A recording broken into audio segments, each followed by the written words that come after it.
સૌરાષ્ટ્ર પટેલ સેવા સમાજ સુરત આયોજિત હેલ્થ વેલ્થ અને હેપીનેસ, જો કે કાનજીભાઈ ભાવેશભાઈ અમારા સૌજીભાઈ મને ઘણા સમયથી કહેતા, પણ મારા માટે આ પહેલો એવો પ્રોગ્રામ છે કે એટલું વહેલું જાગવું,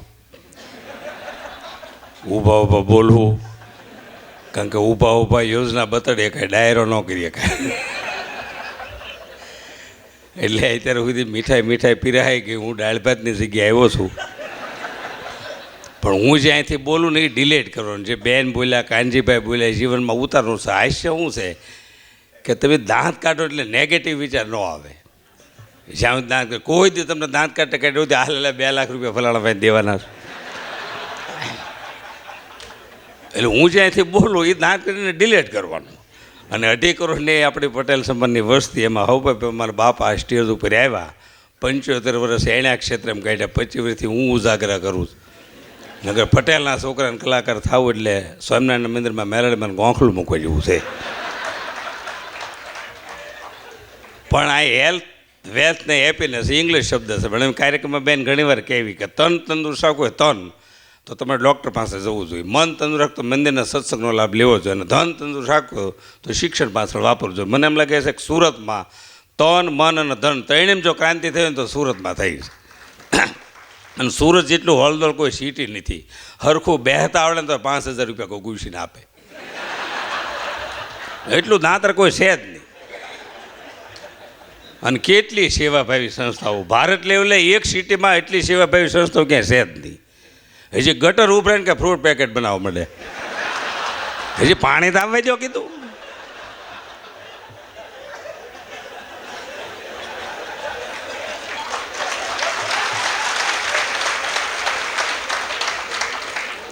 એટલે આજે ડૉક્ટરો એસોસિએશન મેં ઘણા કાર્યક્રમ આપ્યા. ડૉક્ટરો દાંત કાઢે એટલે ISIનો માર્કો મળે, કારણ કે એ ઓછા ગંભીર હોય ઝાઝા, કારણ કે એને એટલું ભણતર હોય. એને હમણાં ડૉક્ટર પાસે ગયો, સાહેબ દવા કઈ રીતે લેવાની, કે રોકડીથી. તમને શેની હારે લેવાની એમ. એટલે આઈસીએસ માત્ર ડાયવર્ઝન છે, પણ એને દાંત કાઢીને ડિલીટ કરવાનું. પણ મેં કીધું ને ખૂબ સરસ પટેલ સમાજ, અને મેં કીધું ને એમ આ જીવન જ 1 થી શરૂ થાય છે, 1 થી 10, 1 થી 10 એટલે હવે બસ બાળપણ પૂરું. 10 થી 20 એટલે તમારે અલગ અલગ પ્રકારના 20 પીવા પડે, ઝેર પીવા પડે. હવે 10 થી 20 તમે ઝેર પીવો એટલે 10 થી 30 એટલે હવે તું 30, અને 30 થી 40, 41 બધા તાળી પાડવા હાલો ને એટલે બધા તાળીઓ પાડવા માંડે. એટલે આ દુનિયામાં 2 જણા સુખી છે, પવનલી બાયું ને કુંવારા બાયું. પાછા વાંઢા તાણ કરે, ઘરે આવજો ને હવે તારા ઘરે અમારે ગળા ફાં ખાવા. અને બેનો તો ફરિયાદ કરતા કે લગ્ન પછી મેં દુઃખી છે, એ વાત હાવ ખોટી. લગ્ન પહેલાંના ફોટા જોજો અને પછીના જોજો કોણ જામી ગયું. અને અત્યારે આ મંદી હાલે છે સુરત. અમે તો ભગવાન પાસે પ્રાર્થના કરવી કે સુરતવાળા અમને સૌરાષ્ટ્રને બહુ આપ્યું છે. જ્યારે જરૂર પડી હતી તેમ પૈસા અમને મોકલ્યા, એટલે ભગવાન પાસે પ્રાર્થના કરી કે મંદી હળવી પડી જાય. કેવી મંદી હાલે છે, મારી ગાડીનો ગાભો કોક સૂરી ગયું. પછી મેં મનોમન નક્કી કર્યું કે દેશ આર્થિક કટોકટીમાં છે, લોકોની મનોવૃત્તિ એવી છે. પછી મેં નક્કી કર્યું કે જેનો હશે લઈ ગયો છે.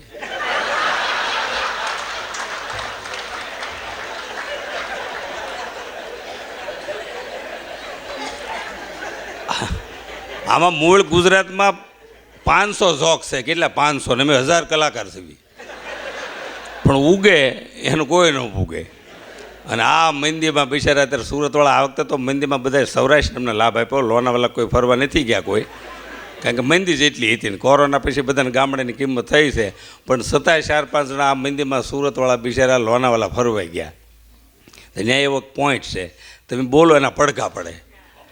તે સુરતવાળો છે ને બિચારો મંદીમાં બહુ આવેલો, પેમેન્ટ પૈતેલા ને મીડિયો બોલવા પેમેન્ટ ત્યાં પડઘાવ્યા દિવાળી પછી.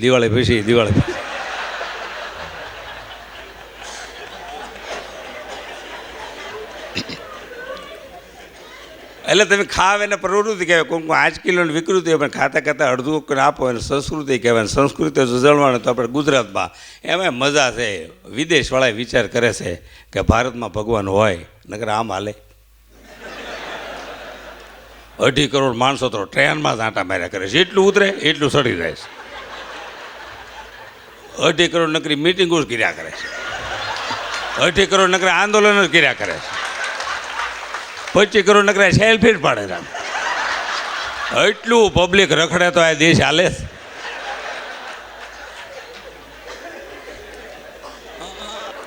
અને બહુ મજા છે દેશની. અને માત્ર આખા વિશ્વમાં ભારત જ એવો દેશ છે કે તમે રેલવે સ્ટેશન જઈને અને પૂછે કહો કે 9:30ની ટ્રેન ક્યારે આવશે, આ રહી સમજાય. કારણ કે મારા પ્રોગ્રામ જાતા હું છે, એક ટિકિટ શો અને એક લગ્નના આગલા દિવસે મારા પ્રોગ્રામ ગોઠવાય. કારણ કે વરરાજાને છેલ્લો મોકો હોય.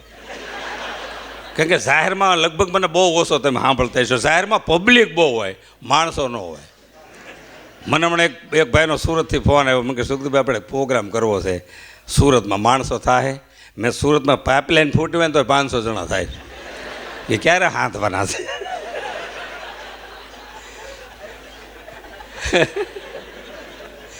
એટલે ઇમ્પોર્ટેડ યુગ આવી ગયો, ખરેખર જીવન મજા છે હો. એટલી ટેકનોલોજી આવી ગઈ. અમેરિકા જો અમેરિકાથી સેન્ટ લુઈસ ને ઓલી અજાયબી છે ને, આ સેન્ટ લુઈસમાં અજાયબી અમેરિકા જો આપણેવાળા બહુ પ્રગતિ કરી. એ લોકો સુખે છે એનું કારણ શું કે ટાઈમ ઉપર હાલે છે. એમ ગામડાવાળા સૂતા હોય, એમ ઉપરથી ટાઈમ હાલે છે. આમ પગ રાખીને સૂતા હોય આમ. આપણે કે ભાવનગર કઈ બાજુ પગે પગે આમ નામ કરે. હવે ઊભું ન તમે વિકાસ થાય કંઈ. આ ભારતમાં શ્રદ્ધા અને સંસ્કૃતિ છે પણ સિસ્ટમ 100% અમેરિકા પાસે. મેં 6 વિદેશ યાત્રા કરી, એમાં અમેરિકામાં તમે જુઓ કેટલી સિસ્ટમ છે. અમેરિકાના એરપોર્ટ ઉપર તમે સુટકેસ ખોવાય, તમે પોલીસને કમ્પ્લેન કરો, 1 કલાકમાં સુટકેસ તમારે ઘરે દઈ જાય. અહીં આપણે ઘરે ને ઘરે ખોવાય તો 4 દી મળે.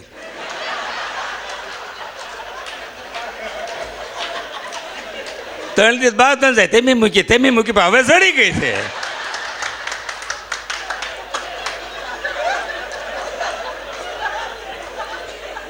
એટલે સિસ્ટમ 100% અમેરિકામાં. અને બધા અડધું અડધું બોલે, મજા આવે. થાંભલારે ભટકાય તો સોરી ને થાંભલો છે ભાઈ.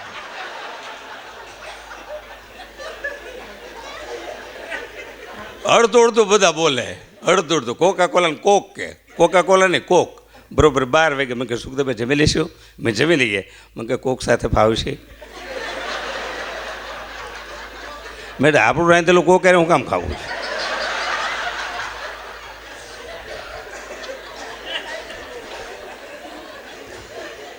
એટલે આમ તો અમે ડાયરાના કલાકાર થવી. એટલે કાનજીભાઈ કે આપણો આખો કાર્યક્રમ 1.5 કલાકનો હોય.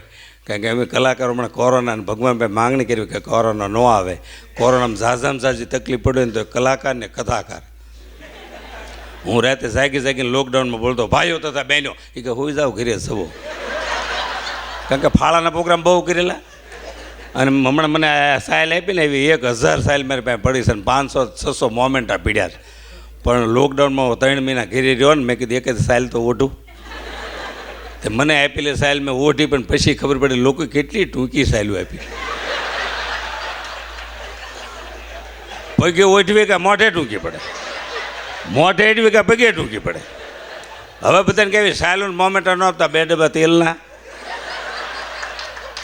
5 મણ ઘઉં. એક છેલ્લો જોક કહી દો કે કોરોનામાં સાહેબ, ડૉક્ટર સાહેબ અમે ક્વોરન્ટાઇન સેન્ટર શરૂ કર્યું બોટાદમાં. 25 બેડ આ બાજુ, 25 બેડ આ બાજુ, 50 દર્દી સૂતેલા. એમાં 10 નંબરના બેડ ઉપર 11:30 ડેઈલી એક જ દર્દી ગુજરી જાય. મેં 10 નંબરના બેડ ઉપર કેમ ગુજરી જાય તપાસ કરો? એક જ બેડ ઉપર ગુજરે, બાકી કોઈ દર્દીને કાંઈ નહોતું. અમે 11:30 સુધી જાગ્યા. 11:30 કામવાળી બાઈ આવી 10 નંબર બેડ પાસે, ઓક્સિજનનો પ્લગ કાઢીને મોબાઈલના ચાર્જરનો પ્લગ રાખી બોલો દર્દી વિયો જાય. એટલે ખૂબ ખૂબ આભાર. જય હિન્દ, જય ભારત, જય જય ગીરી ગુજરાત.